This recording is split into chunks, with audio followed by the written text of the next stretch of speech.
meeting will be called to order. We do have a quorum. I've since gotten better. We have meeting minutes to approve for March 19th of 2014. Would anyone like to? Again? Okay. Could we get? You look. Yeah. You want how? Tap, tap, tap, tap. How's that? I see. You have to walk upside down too. It's louder on the other side. Oh no, maybe she doesn't. Madam Chair, Yes. the March 19th, I don't show that I was present, yet I made a motion. Okay. So that's an issue. Good catch. Okay. If I could be added to those, I appreciate that. We will add you to the list. Okay, any other comments? Would anyone like to move these minutes with that correction? So moved. Okay, thank you. All those in favor signify by saying aye. Aye. Those opposed? The motion carries. They're passed. Okay, so welcome back. Thank you, Madam Chair. This is like a ongoing bill here. We had our third meeting. So look forward to you leading us through this process for amendments today. Thank you very much, Madam Chair and members. So we've moved the bill and held a public hearing, and now is our opportunity to amend the bill. And we had amendments come in a timely way. So I hope everybody's had a chance to read them, and they've been posted as well. 24 hours, even for more than 24 hours, because we thought originally we were going to do this last night. So I will move a few authors' amendments first, and then I think those members that intend to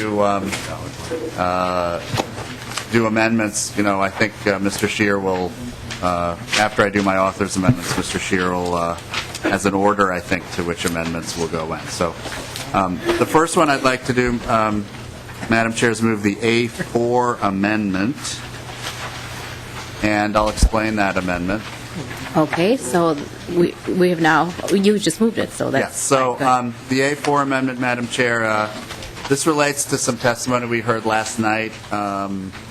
The County's Transit Improvement Board talked about the need for them to maintain the first quarter cent of the Metro sales tax that is raised, because they're currently have raised that quarter cent through their own process at the counties, and that was through enabling legislation from the 2008 transportation bill. And so the amendment allows them to keep that first quarter cent and also designates that money to be used for transitways. And so this was following the testimony that Commissioner McLaughlin made last night. Okay. Anybody? Discussion? Okay. Representative Mason, then Representative Beard. Madam Chair, members, I'd like to amend his amendment using Amendment A15.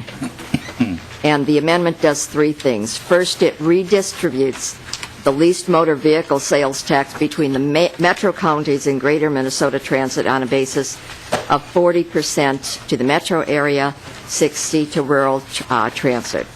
It limits the amount that Hennepin County and Ramsey counties receive based on counting only 50% of their total populations, and it provides that 1/6 of a cent of the transit sales tax authorized under this bill will go proportionally to each county in the metro area. The money can be used for transit purposes in Hennepin County and can be used for all transportation and transit purposes in the other 6 counties. I'd appreciate your support. Thank you. Okay. Representative Hornstein, you can make a comment on your amendment to your amendment. Madam Chair and members, I will support this amendment. The effect of this is that some of the money that originally was intended for transit purposes will now be available for road purposes. This is in response to testimony we received and communication, quite frankly, that we received from Dakota County and from Scott County. Representative Beard and I had a very good meeting with some officials from Scott County a couple of days ago. And while I don't think this goes to the extent that they would like it to go.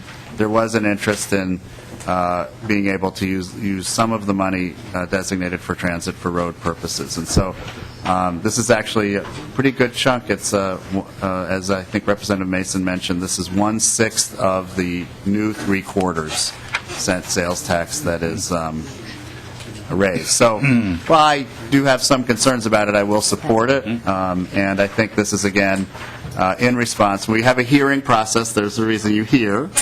And I have heard loud and clear, certainly from Dakota County, but also from Scott County, about the need for this. So. Okay. Representative Beard, are you going to comment on this amendment? Madam Chair, I've got several questions about this amendment all of a sudden, because I have the A12 amendment to discuss to the bill, but perhaps Chair Hornstein can, and I realize we're on the amendment to the amendment now, Chair Hornstein can talk about, or maybe my staff is more, or my questions more appropriately directed to Mr. Burris. Our amendment that I'm bringing forward for Scott and Carver County has many reasons I don't want to get into here. I'll wait until my amendment, if my amendment still is even germane, and that's my question. Chair Hornstein or Mr. Burris, I suppose, will the A15 amendment even be germane or relevant if this amendment is adopted? How does that alter that landscape? Okay. Mr. Burris, would you?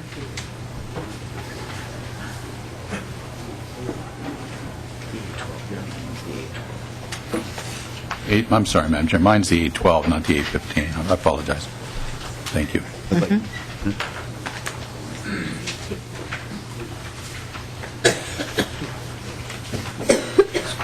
Representative Holberg, do you want? Madam Chair, we're still on your question, but Burris is it needs advice? some additional time. I was just going to ask another question, but maybe he's ready. Well, Representative Beard, I think you had some more questions, didn't you? Yes, I did. Madam Chair, Chair Hornstein, as I'm looking at the A4 amendment here, excuse me, you talk about adding an additional 3/4, but I think it was 1, because as you remember, under the original CTIB legislation, which gave so many of us heartburn a few years ago, one of the things that we're grateful for was that it was a voluntary association of the metropolitan counties. The county boards by resolution could opt in. Under the House File 2395, it becomes compulsory. Correct. Which is a whole other discussion, how you compel an elected board, order them to join something, and then lay a 1% tax on them. Does this amendment intimate then that it's still 1% on the counties that are currently not in CTIB? And does this amendment still force the counties that are not participating into the CTIB scheme of things?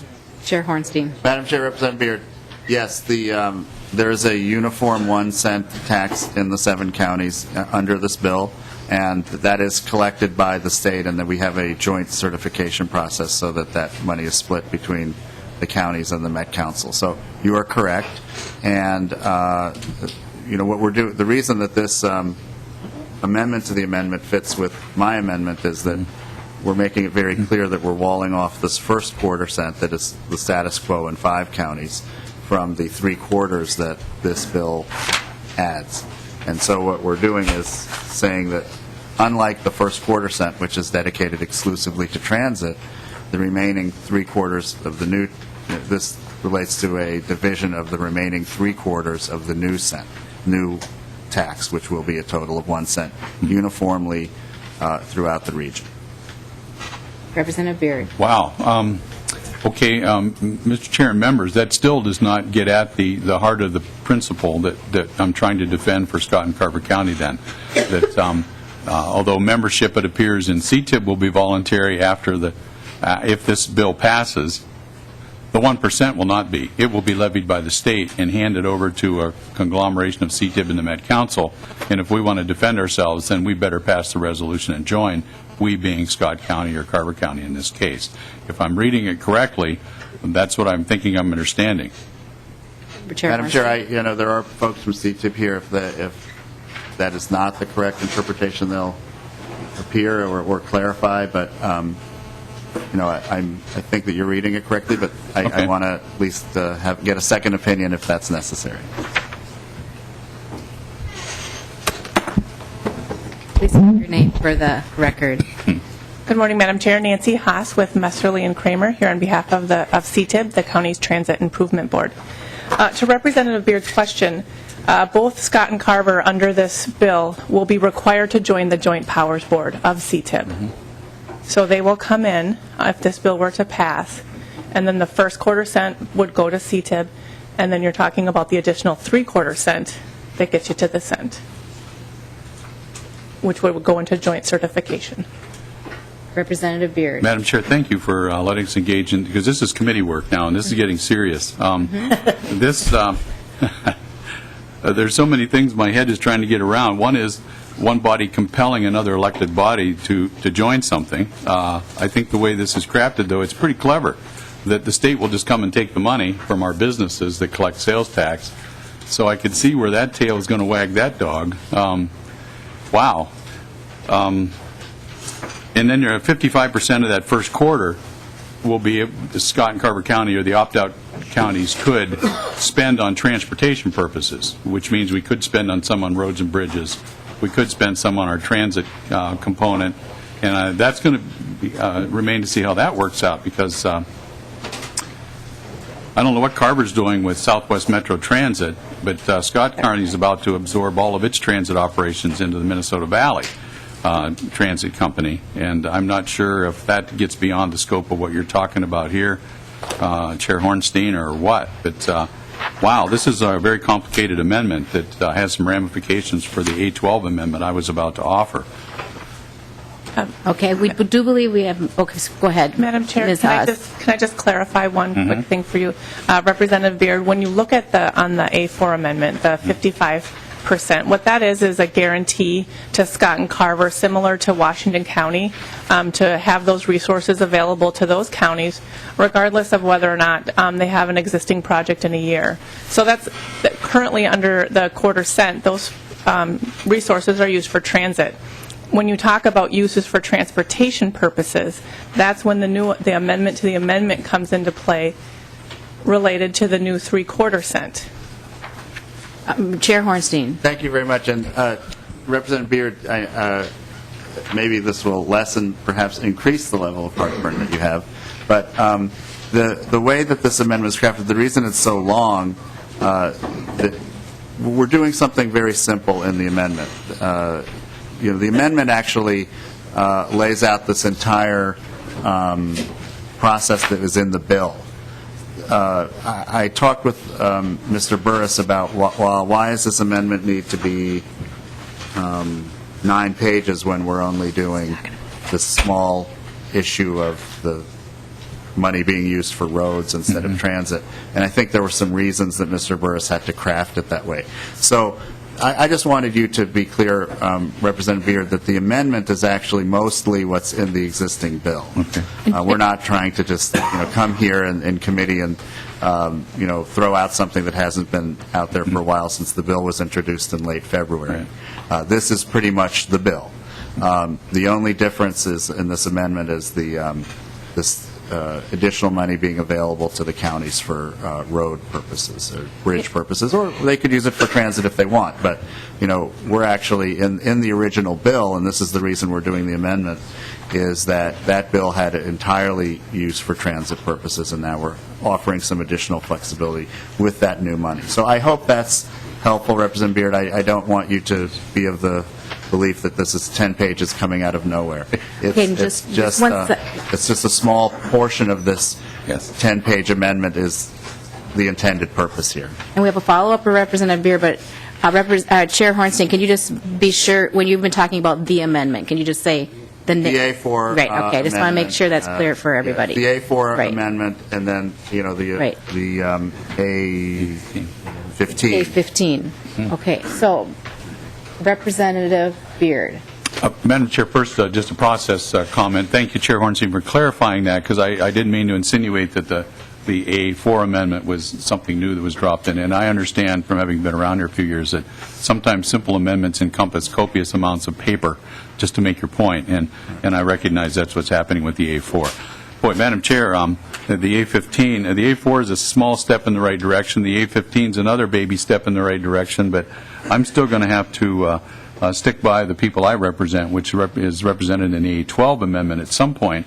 So I guess now I'm looking down past you at staff to see if Mr. Burris is ready to speak to the issue of whether the A12 will even be a relevant or germane amendment should these two amendments be adopted. Mr. Burris.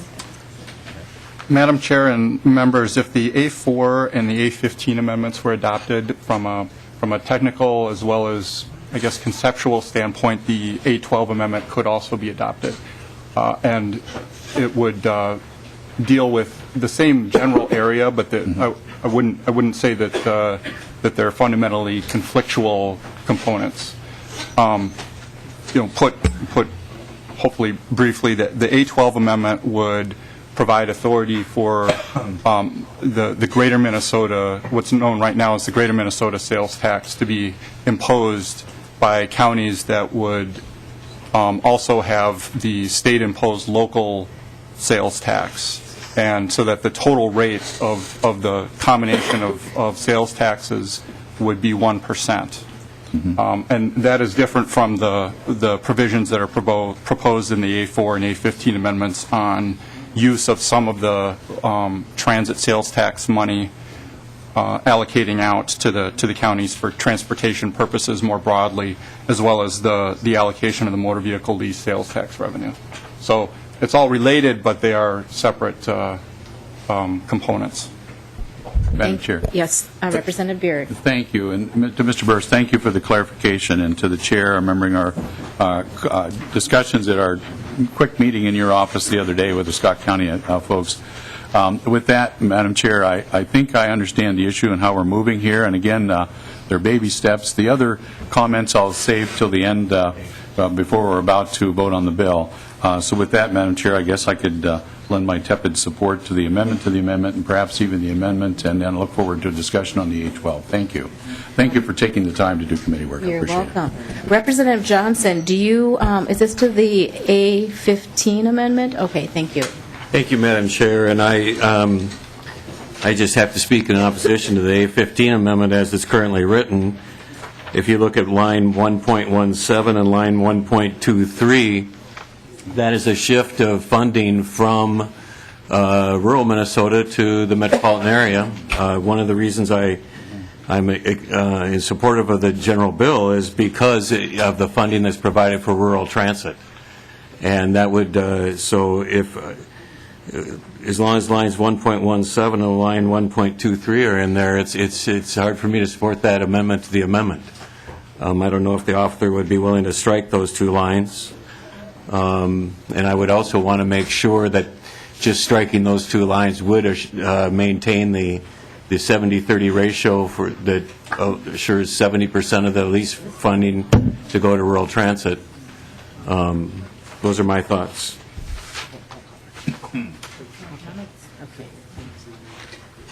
So Representative Clark, were you asking a Johnson. question? Yeah, but that's your mother's maiden name. Yeah. And you can take it as a compliment. Okay, Thank you. So usually I don't correct, but for some reason I did. Representative Johnson, were you asking a question or just commenting? Well, I guess I'm asking the question of the author of the amendment to the amendment, or the author of the A15 amendment, if she would consider deleting. I'm asking two questions. Would she consider deleting 1.17 and 1.23?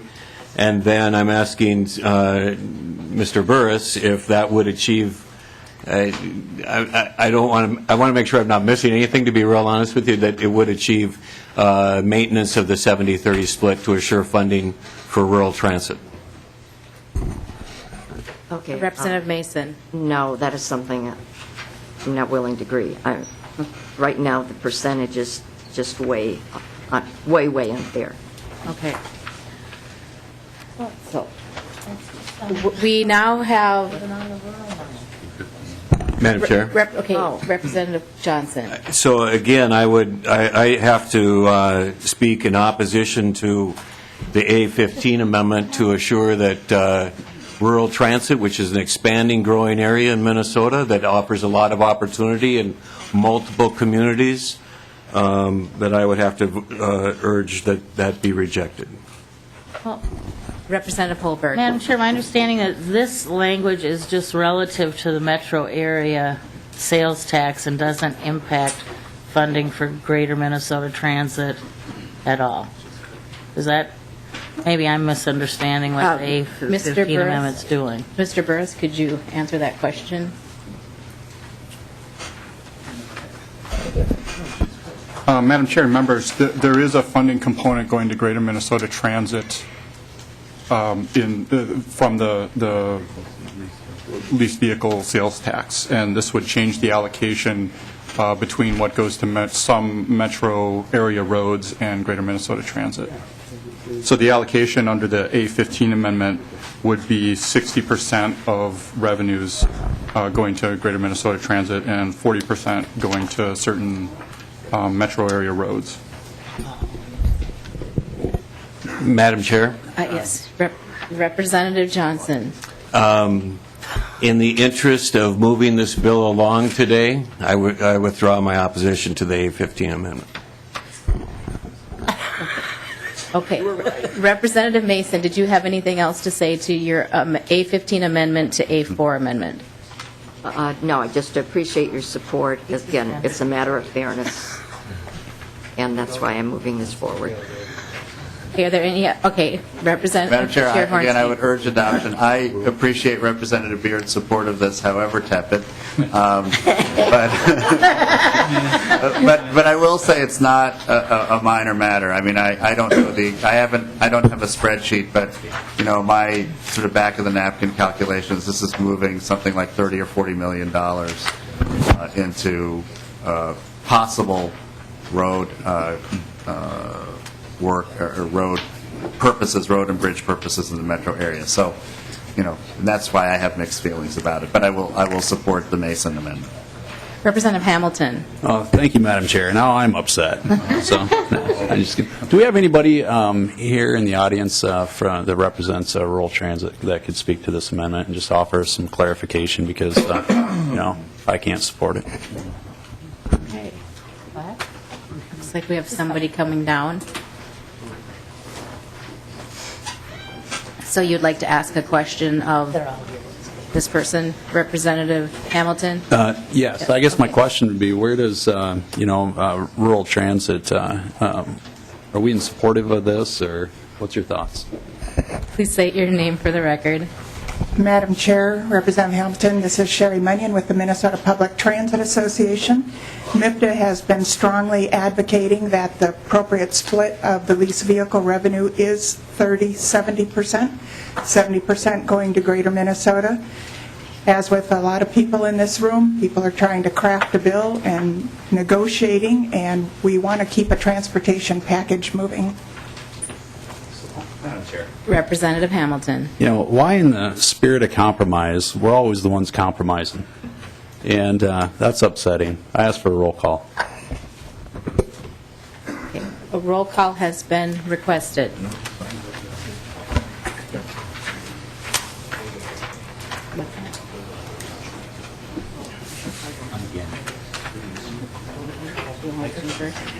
Okay.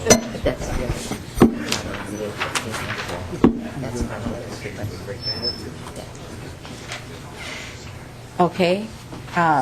Go. Yes. Would you, committee, let our assistant please take the roll. Hornstein, Aye.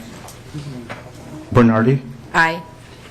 Beard, Is this the amendment to the amendment? Yes. Benson, No. Dean, Aye. Earhart, Yes.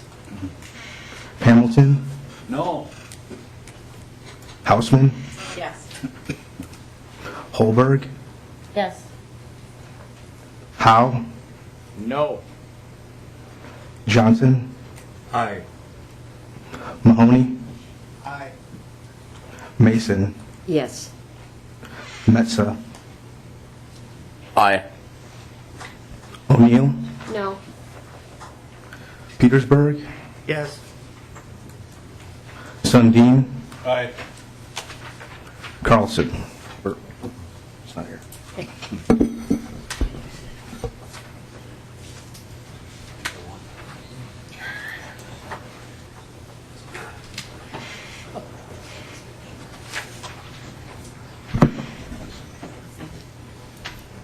With 13 ayes and 4 nays, the amendment A15 does pass. Now we're on the A4 amendment, as amended. Okay. Thank you, Madam Chair. So again, this is a little more, a little perhaps less controversial. It simply allows the existing C-tip counties to keep their first quarter cent that's already been levied and use it for transitway purposes. Okay, members have any questions? Okay, we will now vote on the A4 amendment. All those in favor signify by saying aye. Aye. Those opposed? No. The amendment passes.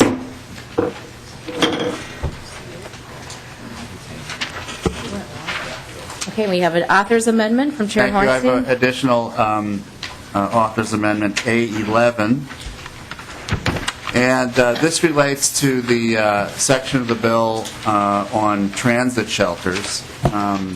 Representative Clark has been working with her constituents and others on the issue of the transit shelters in the metropolitan area. And members, I've been taking the bus most of the time this winter. Bad enough driver when it's sunny and 70 degrees, but when it's snowy and icy, I really don't like to drive. And I've experienced firsthand what Representative Clark is talking about. It's very difficult to, these shelters don't provide a lot of shelter when it's 20 degrees below zero. And oftentimes we see huge snow drifts at the bus stops. I've had to climb snow drifts in order to get into the bus. And so this is a real issue. Now, when it was incorporated into the bill, and I think this is some legislation that Representative Clark has worked on for a while, the Metro Transit had some concerns about the fiscal costs. Representative Clark, Mr. Shetland, and I had a meeting last week. We worked through these issues, and I think this amendment encompasses understandings that were reached between Mr. Shetland, myself, and Representative Clark. So I think it significantly reduces some of the fiscal costs, and there were some items in the bill and in that section that were a little unwieldy for the Met Council to implement, particularly some of the lighting and electrical requirements and that were mentioned in terms of these shelters. Obviously, it would be great if we could have heat in all of them, but that's not going to be practical at this time. But what this amendment does is at least it moves us in the direction of making our shelters truly provide more shelter. Okay. Okay, well, it looks like we're ready to vote on that one. So all those in favor of A11 amendment signify by saying aye. Aye. Those opposed? The amendment passes. So now this one is mine. Do I just... Do you want to...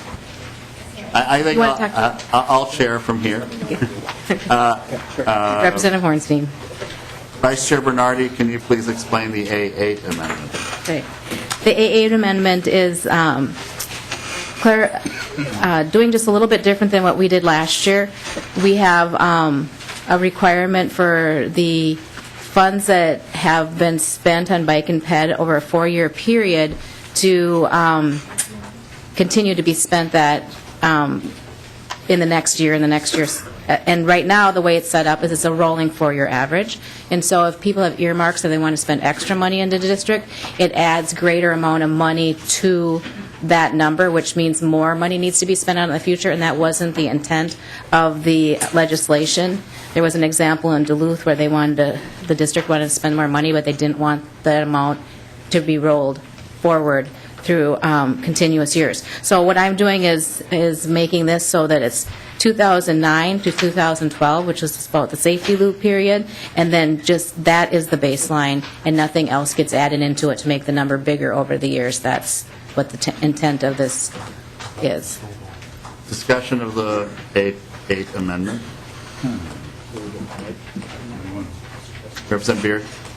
Mr. Chairman, when we get to the final passage of the bill, I had some questions about this whole section and what in the world it meant. But now I'm looking at the amendment and thinking, are we, and the chair, to the maker of the motion, Mr. Chair, is this whole funding requirement and making it mandatory going to be actually an impossible task? Because we're not sure what the feds are going to do and how much money they're going to send us, and I'm trying to make sense of the whole section here, especially now in light of the A8 amendment.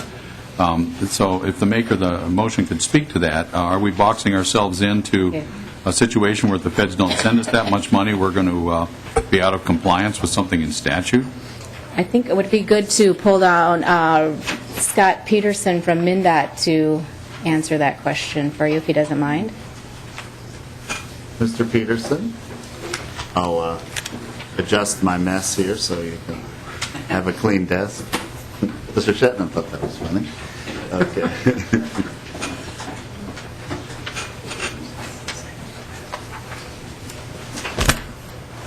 Welcome to the committee, Mr. Peterson. I'm not used to doing that from here.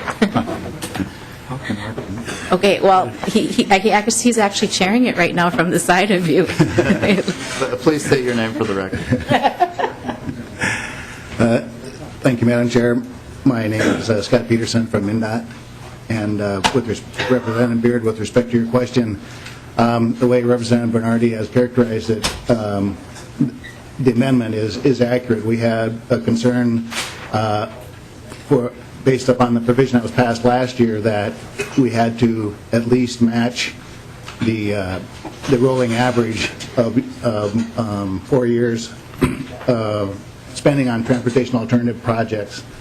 And over time, that average would continue to increase, because if we couldn't go under it, we're likely to go over, and so the average would increase. And so it was actually something that we favored, that we just moved to a fixed average amount. And so with respect to your question, though, about are we locking ourselves into something, it's hard to forecast what the feds will do. What we're talking about here is an amount in the neighborhood of $20 to $23 million a year. We have spent about that much every year, and in our current statewide transportation improvement program, we're actually expecting to spend more than that amount, substantially more, and I can talk to you about that, or give you some of those numbers if you'd like. If we get a substantial reduction in federal funds, obviously we'd have to come back and revisit this if it's a significant difference, and I'm sure you're aware of the condition of the Federal Highway Trust Fund. And we are all optimistic that the federal government will fix the current funding issues with that, but as of this point in time, they have not. Representative Beard. Thank you for the explanation. But members, as we vote on this, I'm just going to point out that in line 1.6, it says the commissioner shall obtain an amount in federal authorizations that is equal to or greater than the annual average federal authorizations, et cetera, et cetera. Our commissioner is expected to go to Washington and shall obtain more federal money than he has over the rolling average. That's the one I'm choking on. And I realize that's existing law you're working with here, but we're not amending that. But I just want to point out to the committee what we're doing and the box we may be putting ourselves in counting on Washington, which I'll just point out prints 43 cents out of every dollar they send us right out of thin air, or borrows it from the Chinese. Then back to the bill. I'll make the comment now, and I won't make it at the end, Mr. Chairman. In subdivision 3 on lines 25.18, the section we're amending here in Article 6, we're requiring the commissioner to spend a minimum of $16 million in excess of the average annual spending, and we're modifying what the average annual is. But this is a lot of money we're requiring the Commissioner of Transportation to go to Washington and get. And it might be a fool's errand we're sending him on, and we're about to put it in statute. And that's my comment, and I'll end my comments with that, and we'll just take the vote and see what happens, Mr. Chairman. Thank you, Representative Beard. And, this is you're echoing actually a theme that I've mentioned, ever since I recognized that the Highway User Fund was going to run dry in August, and that is, it's difficult to rely on the federal government for anything. But I do believe in the spirit of this amendment. I'm going to support it, Representative Bernardi. I know what you're trying to do in terms of, holding everyone accountable to commitments on bike ped and other alternatives. So I'll support the amendment. I encourage the committee to do so. Oh, I guess All in favor signify by saying aye. Aye. No opposed? Nay. No. Okay, motion prevails. Okay, now we get back to how we all feel comfortable with the chairing up here at this side. Thank you. Okay, so we have the A10 amendment before us. Representative Earhart, would you like to speak to your amendment? Yes, Madam Chair, and I've got a handout here if I can distribute that. Thank you. You know, I've a long history of slashing taxes, and this is another of my efforts. Right, Pep?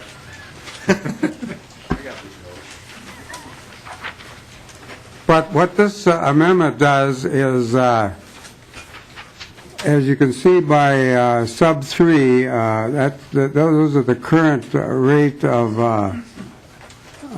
taxation on E85, M85, and other gasoline, which now has us at a position, as you will see on that chart, of about 21st at 47 cents with combined state and federal. California is a whiz, 70 cents a gallon out there combined tax. Can you imagine that? Anyway, with this effort, we will reduce the excess taxes by, I think it's 5% here, and maybe not. But anyway, it's listed on 1.11 and 1.12, 1.13. The reductions in the current tax rate with a 5% combined receipts tax as a substitute. And that will actually slash some taxes, but it will raise a little more on another basis. So we will arise from 21st place in the rankings of combined taxes to about 13th. And I think that's only fair that we're substituting one for another with the possibilities of greater growth through the combined receipts tax as we go along here. So that's my amendment, Madam Chair. Okay. Representative Hornstein. Hi, thank you for offering this, Representative Earhart. You know, I mean, yeah, it's pretty straightforward. You are, as you said, lowering the rate of taxation. That also means lowering some of the revenue for roads and bridges. But, you know, I will support this, Representative Earhart. I know what you're trying to do. And, you know, for those who feel that, you know, our rate of taxation in this bill is high, you know, this is an amendment for you. Again, I'll support it because, you know, it seems to be in a direction that we want to go. It lowers the gas tax at the pump, I believe. So, again, it's a little less resources for roads and bridges, but I will support you in your efforts here to you know, lower this gross receipts tax. Representative Petersburg. Thank you, Madam Chair. The only question I have is that if you reduce the revenue resources that is being raised, don't you ultimately impact all the rest of the bill itself and what the dollars that it will raise and the impact of the bond availability, et cetera? And doesn't it fully implement and impact the rest of the bill to the point where you have to rework most of the other numbers? Madam Chair? Representative Earhart. Well, it isn't quite doing that because while we're lowering one tax, we're imposing another. And so the net effect is to come out with a little more money of tax. Representative Petersburg. Okay, but I understand the attempt. I'm just wondering about how, when you roll over the averages from the year to year, that rotates that, whereas the per gallon tax is a little bit more stable. So I'm wondering if it is indeed really a one-for-one adjustment. I just would like clarification on that. Well, I don't, Representative Madam Earhart. Chair, I don't think it's quite a 1-for-1. It's 1.5 for 1. It's a little more raised, provided, of course, we maintain stability in the gasoline supply, and the gasoline keeps rising. Okay. Representative Petersburg, one follow-up. Just minor quick follow-up. Would that not then change the data that we have in the fiscal note? Representative Earhart. Madam Chair, I think we have a new fiscal note. I don't know if we have that or not. We don't have it yet. No, we don't. Well, I don't know what to say about that. Where is that fiscal department? Don't they know we're taking this bill up today? Representative Lee, do you have any insight on that? Representative, sorry, Mr. Lee. He is. Madam Chair and members, at this time, fiscal note was prepared for the bill, but I did not have the amendment to the bill to ask for a fiscal note for. So, Okay, thank you. Okay, so Representative Johnson.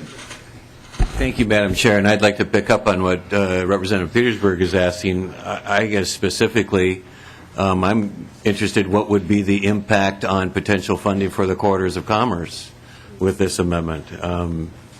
I'd like to have some sense of what it does in terms of overall spending. Well, for potential overall. Madam Chair, I don't think it has anything to do with the spending. What it's going to do is have more money to spend if you do this amendment. We're substituting one tax for a new and modern tax. The excess tax is the old style, and we're going to combine receipts as portion of our taxation of petroleum products in this state, like many other states have done. One that's more modern, that grows with the price of fuels as that mounts. This would be a sales tax at the basic combined receipts of the at the start. No change, no mystery. It's the same way that excess taxes are collected and remitted now. Okay, Representative Howe. Hopefully, this is a simple question, Madam Chair. Please. I just want to know if this changes the distribution of funds in any way in the formulas. This would be a good, Representative Earhart, do you want to answer that, or do you want I'm to? not sure I know what you mean. The question is, you're going to have more money to distribute on the same. Which formulas are you talking about, Representative? Representative Howe. Thank you, Madam Chair. I just want to know, does this affect any of the distribution of where these funds go currently? Is it the same as what it was, or does it have some effect on where these dollars go? Representative Earhart. Sure, I don't think so, because it goes into the Highway User Trust Fund, and that's by Constitution. We're not doing anything with that. Representative Hamilton, and then we have Holberg and Benson on deck. All right. Thank you, Madam Chair. And, I think I like the amendment about lowering the taxes on E85 and whatnot with some of the opposition to the renewable fuel standards and some of the mandates that we have in some of the bills that were drafted to basically wage war against biodiesel. So I think I like that provision. My question to the author, does this make up for the monies lost to rural Minnesota under the A15 amendment? Representative Earhart. Madam Chair, are we taking up the A15 yet? No. Madam Chair, I'm saying... Representative Hamilton. Thank you, Madam Chair. With the in this bill, or in this amendment, because of, maybe promoting more on the E85 or that with lowering the taxes on that end, does this help make up some of the money that was lost with the adoption of the A15 amendment? Oh. That's my question. Representative Earhart. Madam Chair, you'll have to ask the author of the A15 amendment. And she's not, okay. Representative Holberg. Thank you, Madam Chair. Well, just to be clear, Representative Earhart, you presented this as your tax cut amendment, but it raises more revenue. Well, you're Is it a fair- absolutely right, and I'm glad you finally got that out on the table, because I've been trying to explain that to the folks over there, but it does cut certain taxes. You're my favorite Democrat. Representative Benson. Thank you. I guess I do want to try to make some sense out of it. I understand that in this bill originally, with the 5% on the wholesale, which is still an excise tax, but it is what it is. It's 5% on the wholesale. It will raise an equivalent of 12 cents a gallon. So what we see, if we look at just the one number for gasoline, the tax rate's going to go from 25 to 20. So if you look at the total number of gallons, it goes from 12 cents to 7 cents. So it will drop the amount of money that we're going to receive from taxation on a gallon of gasoline by the equivalent amount, so around 40% less. So that's what we're taking a look at. As a Republican, certainly I'm all for reducing taxes, but in the final analysis, I've been reserving my comments to the end because I won't vote for the bill as it stands anyway. But just to make it clear, whatever we're trying to accomplish here, somebody's trying to make a point in terms of I'm reducing taxes. We're still going to raise taxes on the people of Minnesota by 7 cents a gallon. So that's where we're really at. More than that. Okay, looks like we've got everybody's questions answered, so we will now take a vote on the A10 amendment. All those in favor signify by saying aye. Aye. Those opposed? No. The amendment passes. Okay. We now have an A13 amendment, and that is going to be replacing the A12 amendment so that it fits in with the other amendments that have been passed. That's a tongue twister. So Representative Beard, would you like to speak to your A13 amendment? Madam Chair, yes, I would. Just a moment here. I got my notes laying here somewhere in all this blizzard of paperwork because there they are. I have the original A12 with my notes on it. Members, one of the questions I was trying to get at whenever the amendment to the amendment was offered, 15 was offered to A4, was what does that do to the A12? Thankfully, we've got competent and speedy staff here that could actually help the A12 now become the A13, which accommodates what we did with the A15 to the A4 and then adopted it to the bill. Do you follow me, Madam Chair? Could you say that again, Representative Beard? So here we are with the A13, and you'll note that there's a little handwritten note in there, and I guess I first will ask Mr. Burris, can we just incorporate this as the A13, or do I need to move to delete lines 7 and 8 here, Mr. Burris? Mr. Burris. Remind me what you told me. Madam Chair, Representative Beard, you could just incorporate that as an oral change to this A13 amendment. Representative Beard. Well, having straightened all of that out, Madam Chair, to the amendment, if I may. Members, when the veto override happened 6 years ago now, one of the concerns that we had, particularly myself, being a roads and bridges guy, if we could have gotten a straight gas tax vote, we'd have had a veto override with a lot of Republicans in it. I would just make that statement. This Republican would have joined just because it was the right thing to do. One of the things we were really taken aback at was the creation of a new mid-level government bureaucracy. At least this one has elected officials on it. We're grateful for that. But we created CTIP, and we laid a sales tax on the metropolitan area, and we only let them spend it on basically trains. Those of us that represent areas where we have a different lifestyle and different needs didn't see how that was beneficial or an efficient use, effective use of the taxpayer money we represent, and so we resisted that. Fortunately, when the bill was originally drafted, it was voluntary association, that quaint American value that we all hold so dear, and so the county I represent declined to join CTIP. But we didn't have the authority at the time to actually levy our own tax to build our own bridges, much beyond what we got back from the state in the CASA formula and our own property taxes. So a couple years ago, we reworked the 80 county optional sales tax thing to include any county not in CTIP, which included Scott and Carver County. My county board at this moment has actually scheduled a public hearing on April 1st to discuss levying a 0.5% sales tax on our own county for the purposes of doing things that we need in Scott County, not what CTIB or the central state planners at the Met Council decide we need, but what we know we need. We need roads and bridges because we're a fast-growing county that is an access point for all of western and southern Minnesota to the metro area. So we need to do some really useful and helpful things to our highway system, including our county roads.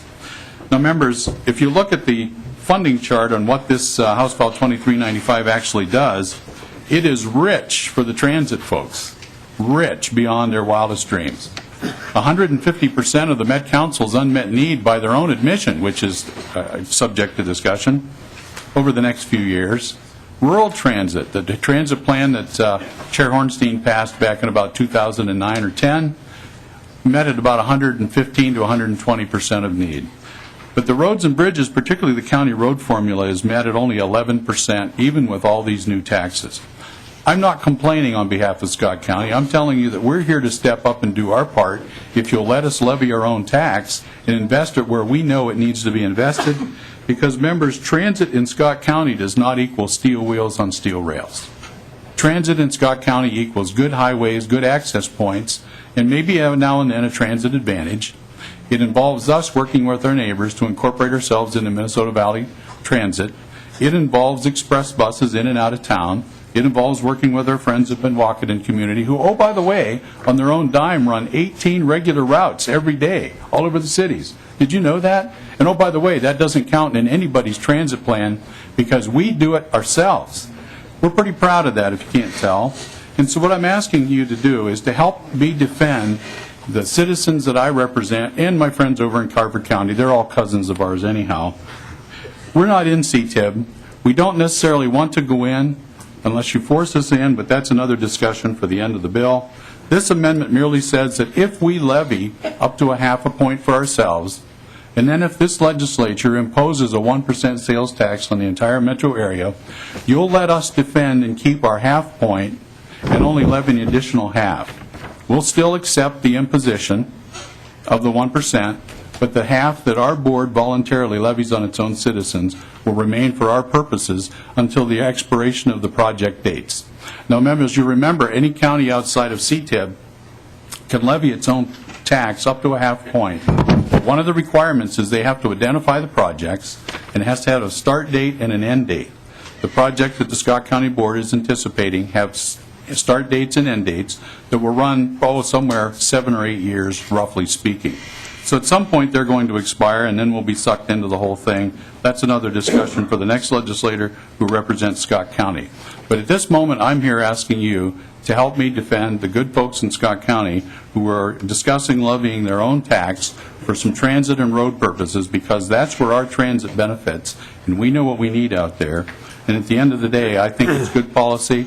And, Mr. Chairman, I want to thank you for meeting with us and giving us the assurances you did that that wasn't the intention of the bill, to add an additional 1 point on top of our half. This amendment merely codifies the gentleman's understanding we have, and I'd appreciate your support. Madam Chair, thank you for letting me expound on the A13 amendment. Chair Hornstein. Madam Chair and Representative Beard, a couple things. First of all, I do appreciate the couple of times I've been down to Scott County and our meeting. I think that what we have to do in terms of transit in the region is to have a regional approach to this question. And the broader problem that I think we have, and I know we have, and I trust will be resolved in the next few years, and Representative Beard, I think you and I agree on this. We may have a slightly different approach to it, but we have CTIB, we have the TAB, we have the Met Council. We need to streamline and reform how transit governance is done in this region. And I hope that we can, I think what you're talking about is a larger symptom of that problem. But, you know, in terms of this particular legislation, I'm looking at this as a regional approach.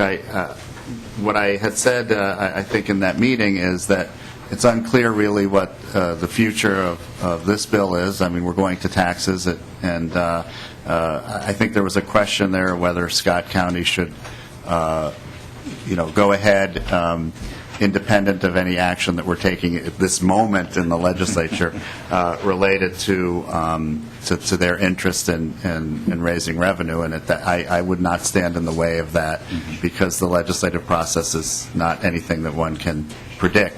So, I just wanted to be clear that my statement at the meeting was that I would not want to, or this committee or our actions today should not stand in the way of Scott County pursuing what it wants to do on your amendment. But I will oppose the amendment because I do believe that we need to have a regional approach and that there are significant transit needs in Scott County, whether they are rail or not, that I think could be accomplished very expeditiously through this approach, particularly the 169 project that you have. And we'd love to have Scott and Carver, at that regional table, making regional decisions. People in Scott County are commuting back and forth to downtown Minneapolis. People in Scott County are commuting to Hennepin and Ramsey throughout the region. So we really, I think, have to look at this problem and this challenge as a region. And that's why we have this set up in terms of metropolitan taxation with regard to transit. So I would oppose the amendment, although I do understand and appreciate your concerns, Representative Beard, and I want to continue talking and meeting with you and people in Scott County.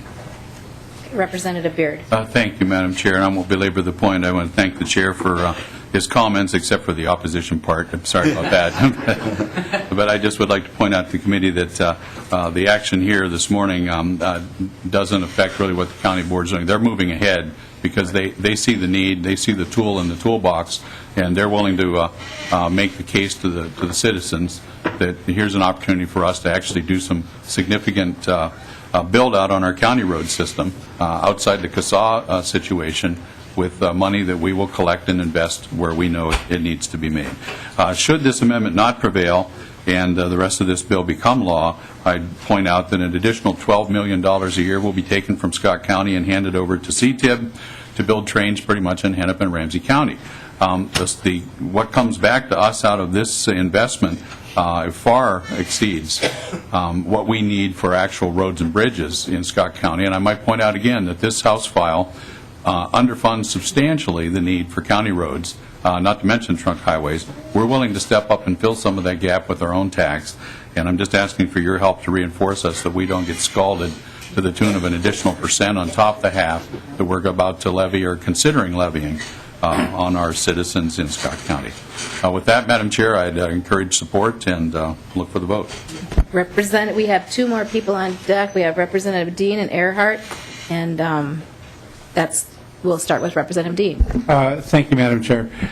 I guess I'm curious. I hear this notion that it's just the roads and bridges down in Scott and, of course, Carver, and I haven't done any research, and I'm assuming that maybe someone has, on how many residents actually drive from Scott County, go to the Mall of America, or take a bus from the area to the Mall of America and get on the train to come downtown, because I believe that there is a connection to that transportation, albeit, it's not a 90%, effective rate of people that are driving into Minneapolis are actually, hooking into the transit system. But I think there is some overlap there, and I would just like to, at some point, see that overlap recognized, because I think often we talk about these two counties as if they're totally isolated and not part of the transit system. So just a point, Madam Chair. Thank you.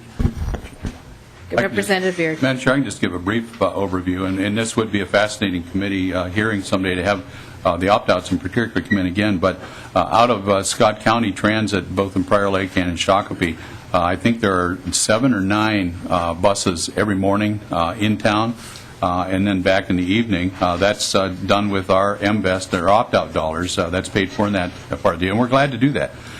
From Southwest Transit out in Eden Prairie, there's a significant reverse commute. Those buses are full going both ways. I might point out that with the tremendous industrial growth in Shakopee and northern Scott County, we will probably end up with reverse commutes also, because there are a significant amount of people who drive south to Scott County to go to work, as well as Chaska and the Industrial Park in Chanhassen and so on. But we get that. We just see that the connection right now is not a light rail line across the river. It's a couple of significant bridges. We're glad they're there, and we'd like to see those enhanced, and the system to help people get there, whether they bring their own car, or whether they come in a bus or a carpool, is something we're happy to work with. But we know where the need is. We're happy to spend the dollars on that need. Representative Earhart and then Representative Holberg, and I do want to remind members we have 4 more amendments to get through. If we were to average that out, that would be 5 minutes per amendment. So hopefully we can achieve that. I'm not sure how much conversation we'll have about that, but that will be our goal. Representative Earhart. Thank you, Madam Chair. Representative Beard would yield. I'd like to ask him a question or two. Representative Beard, will you yield? Sure. Okay. Representative Beard, I was wondering if Scott County had imposed the wheelage tax. Yes, Madam Chair, yes, they have. Because I know that, Madam Chair, if you want to take care of your county needs, that's a great help. Dakota County receives more from their wheelage tax than they do from the gas tax distribution. So I'm glad that you guys are doing that, and that'll help out your county road system very much. Thank you. Okay, Representative Holberg. Thank you, Madam Chair, and I'm going to speak in favor of Representative Beard's amendment, and certainly each one of our sub-regions have their stories. The city of Lakeville, with the help of Dakota County, in large part with local dollars, rebuilt 4 major intersections on the 35 corridor. We asked for help from Scott County. They weren't willing to help, but certainly they're using 185th Street to access that corridor has been a big help for mobility. So everybody has their thing or their issues. The reason that I would support this is that it's very clear, and I wish that Alice was still in the room, that we have a dysfunctional regional governance system in transit. And Mr. Chair, you're very good with working with people trying to develop consensus, et cetera.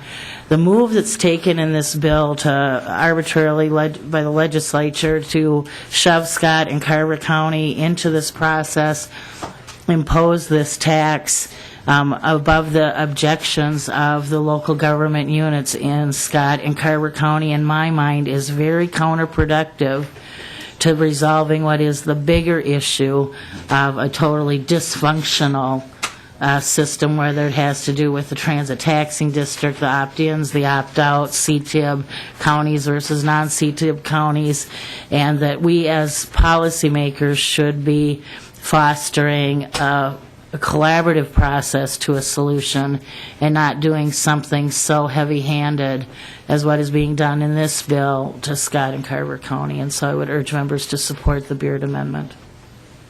Okay. We can now move to vote on this amendment, which is the A13 amendment. All those in favor signify by saying aye. Aye. Those opposed? The motion carries. Hold on a second. Are people, members, I just wanted to see if, are people clear about what we're doing here? Yeah. We move to reconsider? No, well, A division? I don't think there's a proper hearing a motion, division. but I just wanted to make sure people were clear on what we were voting on, so. Madam Chair, I was clear, but I'll help the process and call for division. Okay, thank you. Oh, okay. Representative Mahoney's helping me out. He called for division. Okay, we're calling for a division. Those that, raise your hands if you voted, if you're voting in favor of the amendment.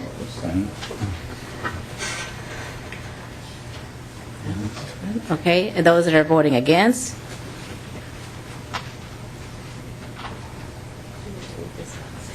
Motion prevailed. I guess you all lost your voices. Okay, the motion fails. Whoa. With 7 to 8. 7 to 8? Yeah. Okay. Okay. Which one are we on? This one?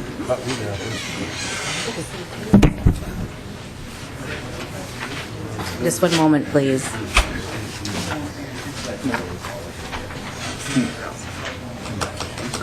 Okay. A17, Representative Hornstein. Would you like to speak to your bill? Or your amendment, excuse me? I don't have a copy of the A17. Sorry. Oh, hold on. Okay, yeah, thank you. Thank you. Yep. Okay, so members, I wanted to, I think, is this our last one? I don't believe it is. We have, right here I have an A1. And there's a couple that we're not doing. I think Right. Mr. Scheer may We have, need Mr. Scheer back. Mr. Scheer could clarify which amendments are remaining. I don't think we're doing these other ones.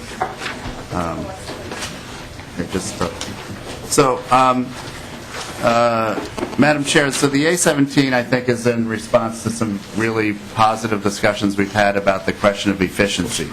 At last night's hearing, we heard from the Chamber of Commerce, Mr. Bentley Graves was here, and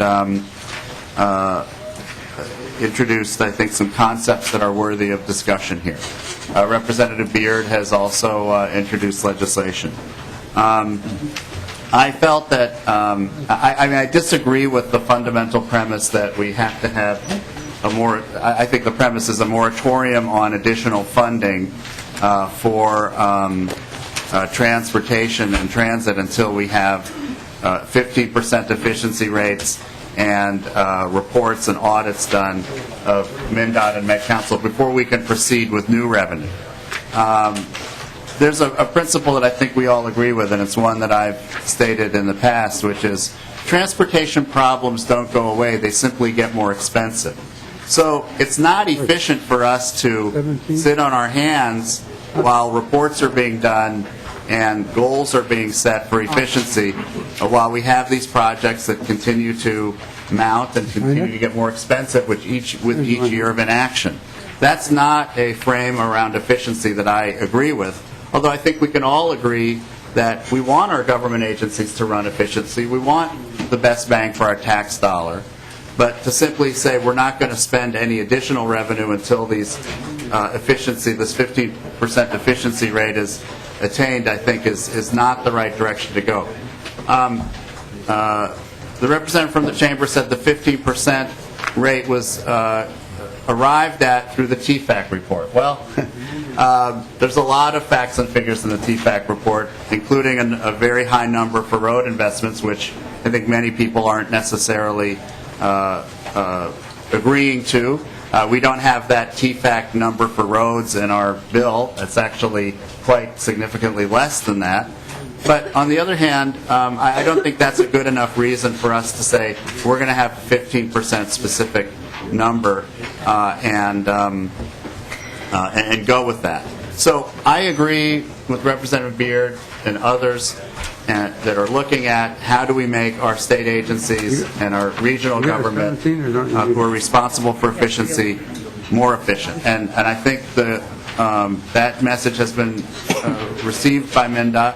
We had some provisions in the bill in 2008. I don't think it was as gloom and doom as what was presented last night. I think the Chamber did include some language in the 2008 bill, and I think MnDOT has followed some of that. There was also language around a value capture report that was followed. And so what the A17 amendment simply does is put out some principles around efficiency, and I think it's worthwhile to look at. It's worthwhile to incorporate. I think, again, the message has been delivered. I think this is an important discussion to have. I just don't think that the direction that has been mentioned, which is having a specific audit and this 15% rigid goal, is the way to go. So I want to incorporate what others have mentioned and identified as an important issue that we can perhaps move forward on a bipartisan basis on. So that's what the A17 is about, and I ask for your support. looks like we can move to the vote. Representative Howell. Thank you, Madam Chair. Representative Hornstein, does this include, I'm just looking at the subdivision 2B, does this include if they, a report on if they sell that excess property, right-of-way property, does that include the analysis on that? Thank you very much, Madam Chair. And Representative Howe, I do believe that we have, I think the right-of-way acquisition loan fund refers to what's called the RALPH fund, and so that is included in the report contents. Representative Beard. Madam Chair, just to the A17 amendment on the very end at line 2.17, 2.18, we have a directive to the legislative auditor in there, and I'm not going to speak against the amendment. I'm just going to mention that those of us that are on Legislative Audit Commission recognize and are pretty jealous of the things we order the auditor to do without going through the evaluation subcommittee that this year Chair Rick Hansen is chairing. The auditor, I spoke to him briefly, and he's okay with it, but I just want you to know going forward that there are maybe other Audit Commission members that will see this bill and this provision may have something to say about it, so let's just let it go for now. Well, actually, Representative Beard, no. Thank you, Madam Chair. Representative Beard, no. I actually agree with you. I think this was just some, we were trying to mix and match a little bit from your bill and my amendment. I think that we should perhaps delete this, as long as it's clear, Mr. Burris, that in lines 11 through 16 that we're asking the Met Council to do a report. I'm not sure we want necessarily the legislative auditor to, they don't necessarily have to review the report. Mr. Burris. Madam Chair, Representative Hornstein, you could just remove those two lines, that paragraph B. There's a parallel requirement on the legislative auditor. Yes. Yeah, for the MnDOT side, that's on lines 1.22, 1.23. That if you are seeking to remove requirements on the legislative auditor, there would be another spot. If it's okay, Representative Beard, Madam Chair, then I would move an oral amendment that lines 1.22 and 1.23 and lines 2.17 and 2.18 be removed from the legislation, from the amendment. Okay, so everybody clear on that oral amendment? We're removing lines 1.22, 1.23, 2.17, and 2.18. All those in favor signify by saying aye. Aye. Those opposed? The oral amendment carries. So we're back to the A17 amendment. I guess I would urge support. Okay, thank you. All those in favor signify by saying aye. Aye. Those opposed? No. The amendment passes. Okay, we have the A14 amendment in front of us, 0919. Representative Mahoney. Well, thank you, Madam Chair and members. The A14 amendment gets to the heart of what I was speaking to last night. I won't try to repeat my comments. There seems, other than to say that, we are poised to, again, we have a chicken or an egg. What are we building? We're building a very lopsided ship. We're doing the angel investment tax credit. 90% of it goes to Western Hennepin County. Can't miss that one. Once it goes to Western Hennepin County, which we're doing $15 million a year in tax credits, a 25% credit. So really that turns out to be a $60 million a year investment in Western Hennepin County. And people complain when I whine or I say, what about us? And that, I haven't seen the Senate bill, but I'm pretty sure it does not have an end date on it. So it's a $60 million investment every year in companies building out to the Western Metro. And you wonder why those of us, would you like to hear me whine? I'm listening. Wonder why those of us elsewhere get a little concerned about this particular issue. And I'm certain that the Met Council has a Western Hennepin County focus. I fully believe it. I have no doubt in my mind. And I saw the chart that came out last night that said 50% of the CTEP money goes here and it's created over here. You know, you've created the chicken, or have you created the egg? And the chicken is over in Western Hennepin County, and everything goes to where the chicken is, because that's where the meat of the problem is. That's where they all think they're going to get something. And frankly, it's a little frustrating. And every other place in the state should understand that. But apparently, from drafting errors, this amendment doesn't fit the bill any longer. So I will withdraw the A14 amendment, and I will fix it and do it on the floor. So we'll have this conversation in front of TV cameras in the House. And we'll talk about what's going on in this particular metro region. And, Mr. Chair, I'll let you, as you build your omnibus bill, hopefully delete the I-394 commuter corridor. So, Madam Chair, I'll withdraw the A14 amendment. And I just wanted to comment very quickly. Representative Hornstein. I know we want to do a vote, but Representative Mahoney, you may be surprised, but I generally agree with the thrust of this amendment, the 40-60 split. And I also agree with you on the 394 corridor. You should be honored that someone created an entire chart to address your concerns at last night's hearing. But the message has been delivered, and I think that we need to be a lot more conscious of how decisions are made, east versus west. And I think that your general concept, the direction you're going, is a solid one, where we actually try to codify, resources that are going out to communities, based on population. We do that in other ways, and so I appreciate your bringing this up. Your message has been delivered. Okay. Would you like any closing remarks for the overall bill, Representative Horn? Oops, excuse me. We've got after. Oh, yeah. Well, there's discussion for the committee. Okay. Right now, would you like the discussion first or your comments after? I would maybe speak for 30 seconds at the end of everyone else's comment. Okay. So we've got Representative Benson, Representative Petersburg, Representative Beard. Go ahead, Representative Benson. Thank you, Madam Chair. I'll keep my comments brief. The whole process, I have to applaud all the stakeholders for the amount of work that went in, and Representative Hornstein for the job that he's done on this bill. I'll still walk away from this whole discussion with, I understand the importance and the need for transportation investment, and there is a lot of it that needs to get done.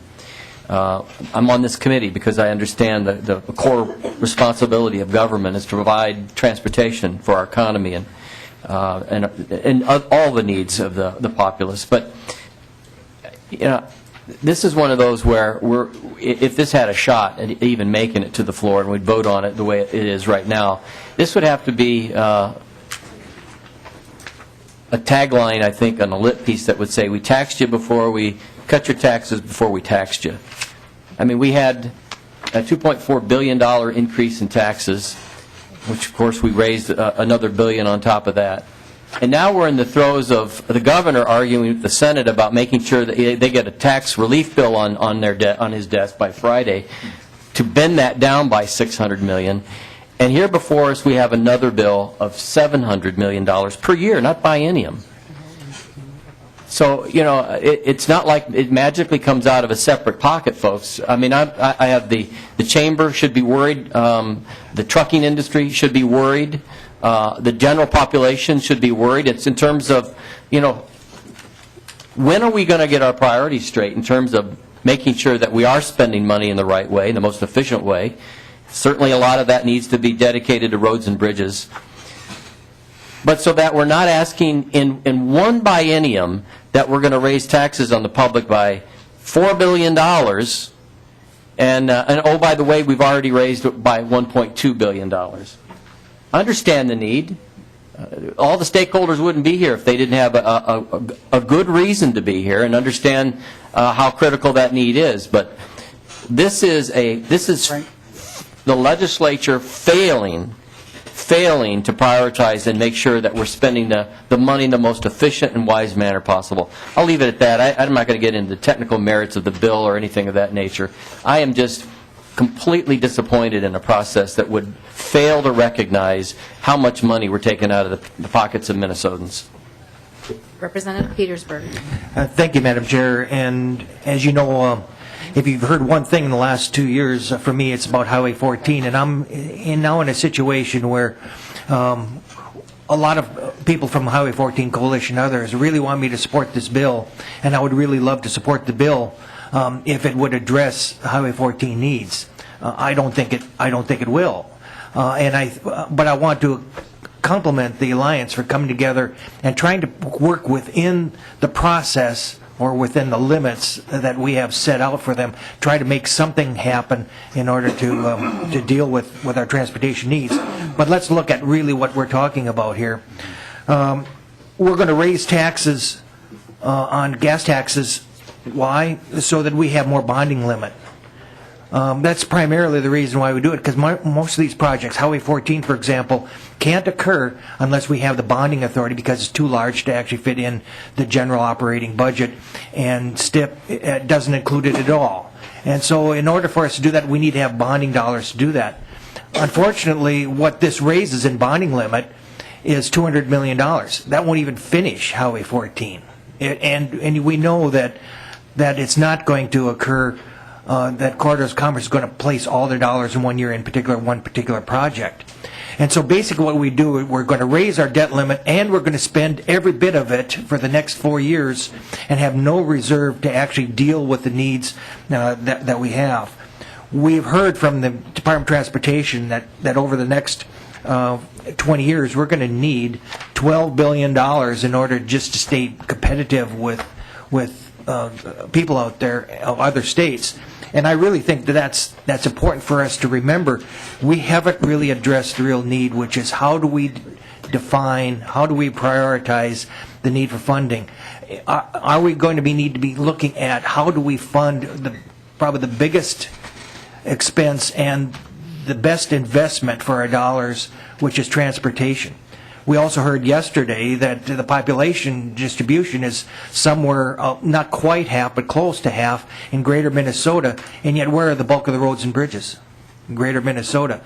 We require those, we need those to develop our infrastructure. The Corridors of Commerce has really started to earmark the fact that down in southern Minnesota, Mankato to Rochester corridor is a very vibrant and effective corridor, and it is not connected to Minneapolis-St. Paul. That means that particular corridor can grow and actually reduce some of the congestion in Minneapolis-St. Paul if it was allowed to grow and jobs and stuff would grow down there. This bill doesn't do that. It actually, what it does is it says Highway 14, you'll never get done because there's not enough money in the budget to do it. So I can't support this bill, even though it would put more dollars into Corridors of Commerce, because it's not going to do anything for the rural area. So I just wish we could revisit and start reprioritizing as a state what transportation infrastructure is. And I do not believe that we're going to be viable in the future dealing with just revenue coming from transportation. So, thank you. Okay, we have 3 people on the list to speak. Madam Chair, we may need to come back after session. Right. I'm sorry about that. I didn't realize we were at 11:30. Okay, I don't know if people keep their things short, we might not have to, but I want to. Okay, short, 3 people. We have Beard, Johnson, and Hamilton. Short, and then we can go for a vote. Well, thank you, Madam Chair. Okay, I'll be Representative pretty Beard. brief. First thing I'd like to do is ask for a roll call on final passage of the bill.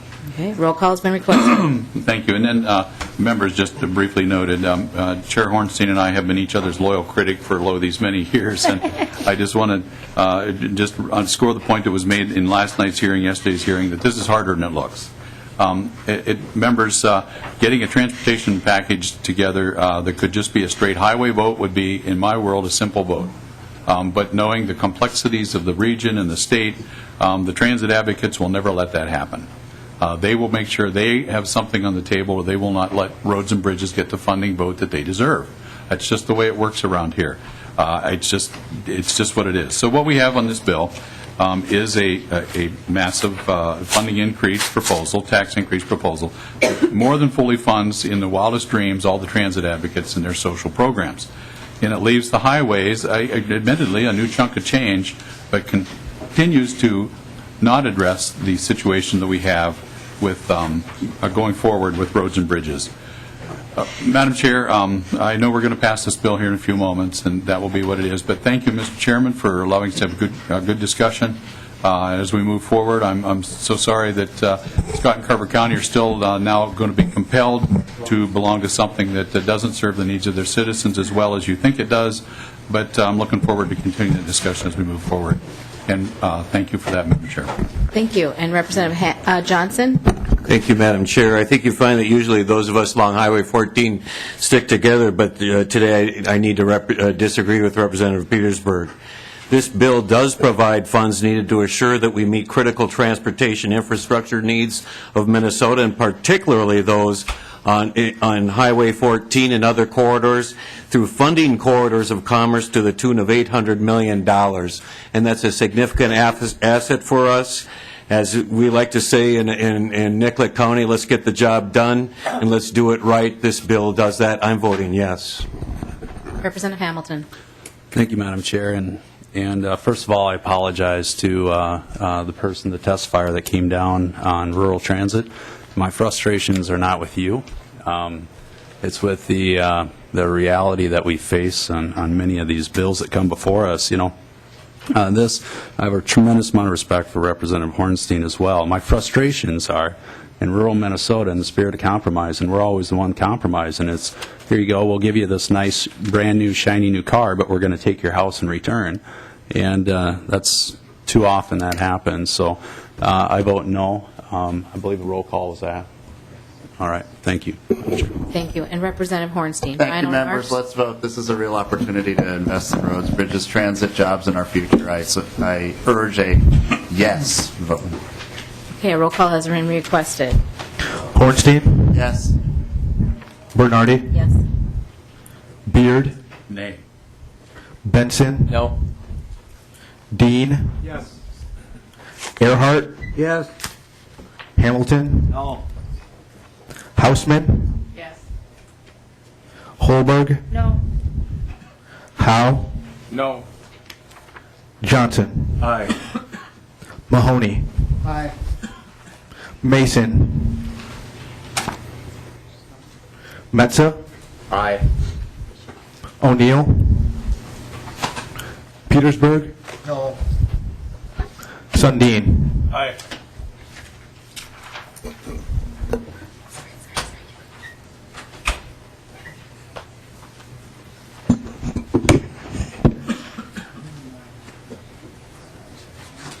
Okay, so the motion before us to recommend House File 2395 as amended to be referred to the Committee on Taxes is